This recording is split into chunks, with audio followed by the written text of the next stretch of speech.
इतनी गुंडागर्दी, इतनी बदमाशी, मतलब कि हम अगर फ्रंट सीट करेंगे तो हमें चलान, उनके पास हेल्पर होता है गुंडे मतलब गुंडागर्दी के तौर पर।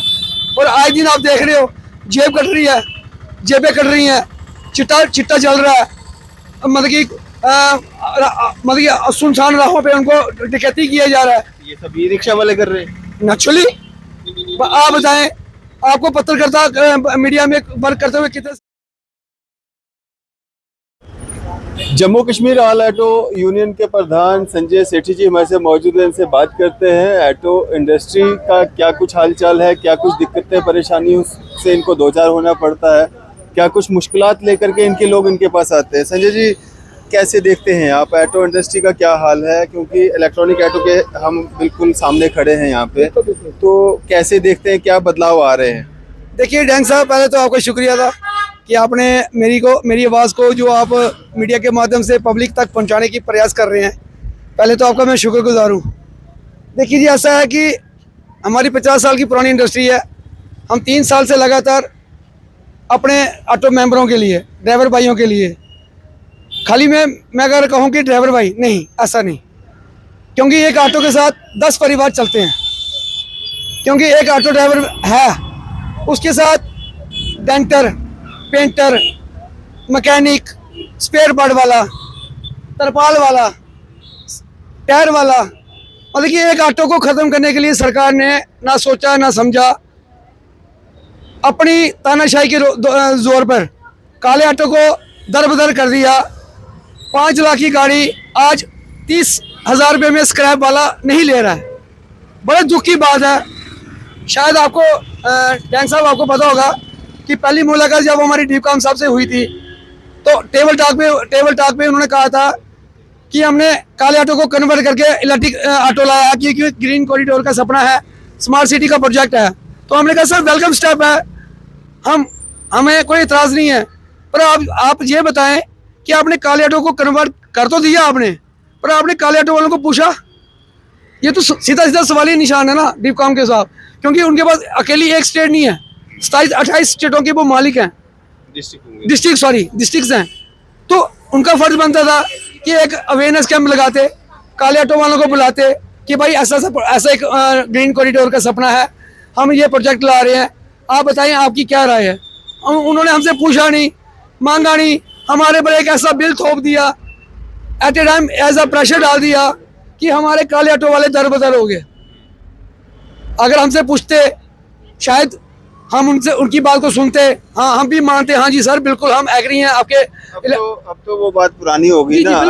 अब ई रिक्शा, ई ऑटो भारी संख्या में जो है जम्मू में घूमते हुए दिख जाते हैं।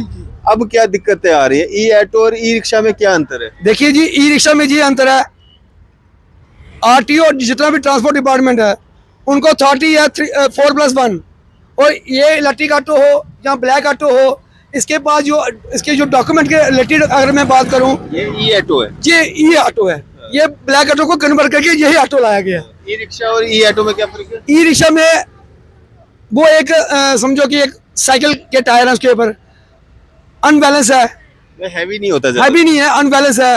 अब खुद ब खुद देखते हैं, हफ्ते में डेली 2-4 एक्सीडेंट होते हैं, पलटते हैं। उसमें तो 8-8, 9-9 सवारियां भरी होती हैं, इसमें तो 3 ही सवारियां आती है पीछे। भाई बिल्कुल मैं भाई, जैसे आपने पूछा कि ई रिक्शा में और इसमें क्या फर्क है, आपने खुद ही इसका जवाब दे दिया कि ई रिक्शा को उसकी परमिशन है 4+1 की, इसके पास है 3+1 की।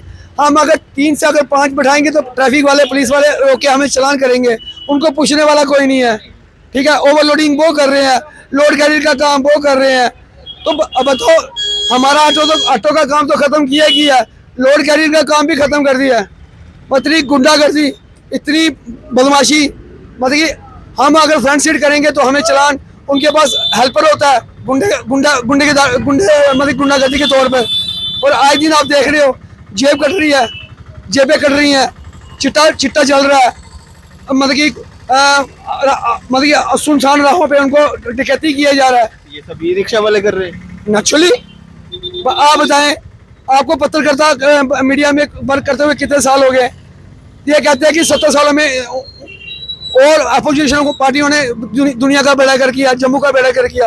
अरे भाई आपने भी तो 15 साल जम्मू में राज किया। ये ई रिक्शा चलाने वाले जो लोग हैं ना, जो ड्राइवर्स हैं जी, या जी। हेल्पर्स हैं, ये मैक्सिमम बाहर के लोग दिखते हैं। जी, क्या ये बाहर की स्टेट से आए हुए लोग हैं या यहाँ के जम्मू के भी होते हैं? ये बिल्कुल बाहर के स्टेट के हैं, ज्यादातर बाहर के। क्योंकि हमारी जो पहचान थी, महाराजा हरि सिंह की पहचान जो थी, वो था हमारा स्टेट सब्जेक्ट, उसको खत्म कर दिया गया और हमारे पर एक नया बिल थोपा गया, डोमिसाइल के अकॉर्डिंग पे जो बिहारिया, जो छत्तीसगढ़िया, जो नशेड़ी, जो चिट्टे वाला, वो जम्मू में आके बस गया हुआ है। तो बताओ ना, आप हमारी मार्केट में कैमरा मार के देख लो, एक भी कहीं मार्केट में कोई कस्टमर दिख रहा है आपको? तो यही हाल हमारे ऑटो का है। सवाल वही है जो आपने पूछा शुरुआत में कि काले ऑटो में उसमें। संजय जी, अब आपका जो एसोसिएशन का नाम है all Jammu and Kashmir auto union, जी जी। उसमें कौन कौन से ऑटोज आते हैं? उसमें ई रिक्शा भी आता है? नहीं, उनके साथ हमारा कोई वास्ता नहीं है। हमारे ऑटो में, हमारी यूनियन में जो आते हैं ब्लैक ऑटो वाले और ये ई ऑटो वाले, इसमें किसी भी कंपनी से बिलोंग करते हो वो मैटर नहीं करता। अभी पिछले दिनों आपने देखा होगा, विशेष पॉल महाजन जी जो कमिश्नर हैं ट्रांसपोर्ट विभाग के, उन्होंने एक ऑर्डर निकाला था कि 2.5 रुपए किलोमीटर के हिसाब से पर सवारी आपको लेना है। तो क्या वो रिक्शा वालों के लिए लागू है या ई ऑटो वालों के लिए? वो ई रिक्शा के लिए, इलेक्ट्रिक ऑटो के लिए नहीं है। क्योंकि इलेक्ट्रिक ऑटो में फिर वही सवाल पे वापस आता हूँ कि क्योंकि ये ई ऑटो ब्लैक ऑटो को कन्वर्ट करके लाया गया है। जो हमारे विशेष पाल महाजन जी हैं, ट्रांसपोर्ट कमिश्नर साहब, कुछ दिन पहले आपकी मुलाकात भी हुई? जी, बिल्कुल, बहुत बेहतरीन मुलाकात हुई और मैं आपको विश्वास से कह रहा हूँ, हम इतने खुश हैं कि 1.25 घंटे की मीटिंग हुई उनके साथ और उन्होंने हमारी हर एक बात को सुना है, समझा है और उसके बाद उन्होंने जो डिसीजन लिया। और मैं आपको एक बात और आपके माध्यम से बता दूं, हमने कम से कम भी 100 पन्नों की एक फाइल उनको दिखाई हमने, जो आउट ऑफ डिस्ट्रिक्ट की गाड़ी है, डोडा, किश्तवाड़, भद्रवाह। कौन सी गाड़ी? E autos out of district, out of district की जो जम्मू में, वो कैसे चल रही है जम्मू में? वही तो अब ये तो अब इन्होंने देखना है, ट्रांसपोर्ट कमिश्नर साहब ने देखना है, आरटीओ डिपार्टमेंट ने देखना है, एमपीडी डिपार्टमेंट ने देखना है, जो नाके पे खड़े होते हैं ट्रैफिक डिपार्टमेंट वालों ने, जो खाली चलान करने में चैंपियन है। क्या चलान करने में वो चैंपियन है? मोटरसाइकिल का चलान होगा, कार वाले को जाएगा, कार वाले का चलान होगा, स्कूटी वाले पे जाएगा। पता नहीं किस तरह के वो मुलाजिम है, किस तरह की ड्यूटी कर रहे हैं। ये जो ई ऑटो या ई रिक्शा है, इनके भी चलान होते हैं?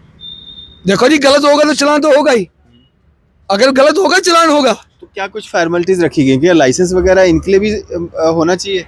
देखिए जी, जो गाड़ी चला रहा है, बिल्कुल इंश्योरेंस। बिल्कुल, देखिए इलेक्ट्रिक ऑटो हो चाहे ई रिक्शा हो, उनके 3 ही डॉक्यूमेंट, टोकन, इंश्योरेंस और उसकी फिटनेस, सेम डॉक्यूमेंट सेम है।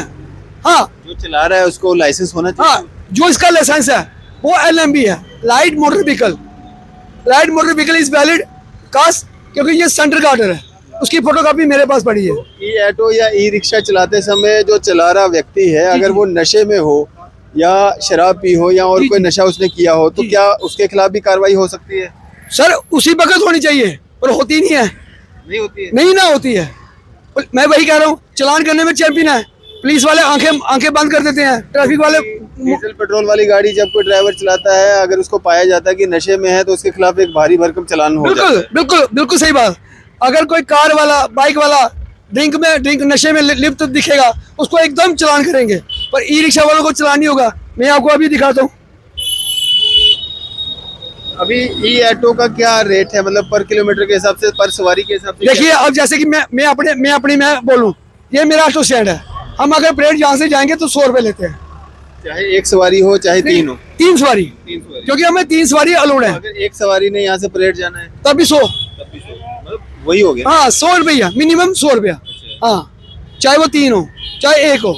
यहाँ से डिस्टेंस कितना पड़ेगा परेड का? यहाँ से कम 5 किलोमीटर।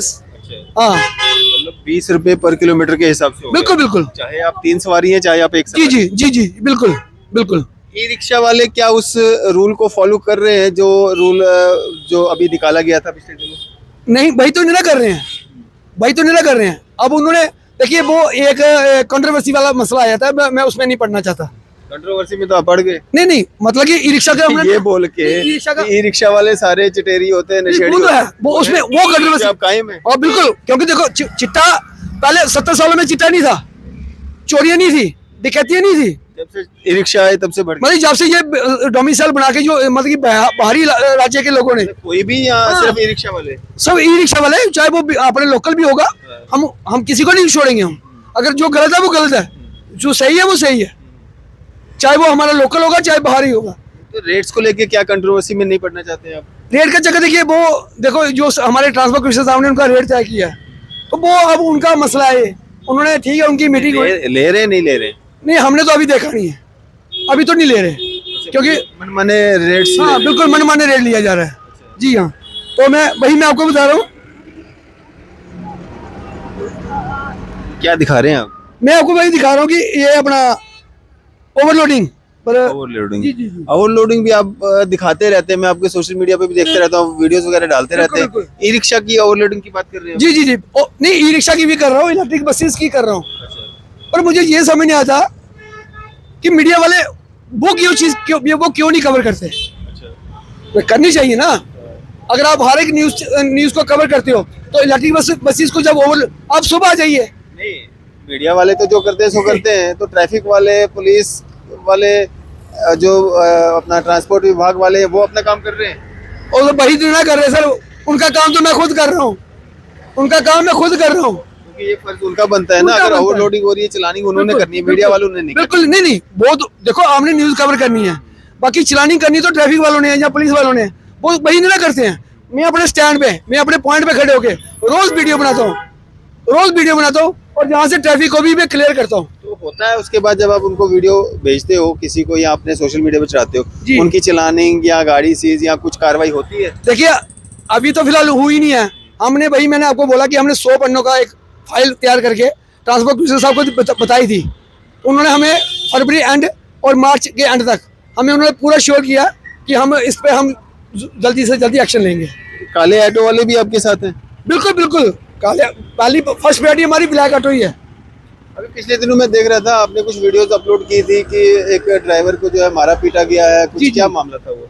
देखिए हाँ बिल्कुल, बहुत अच्छा जी, अच्छा सवाल किया आपने। देखिए जी,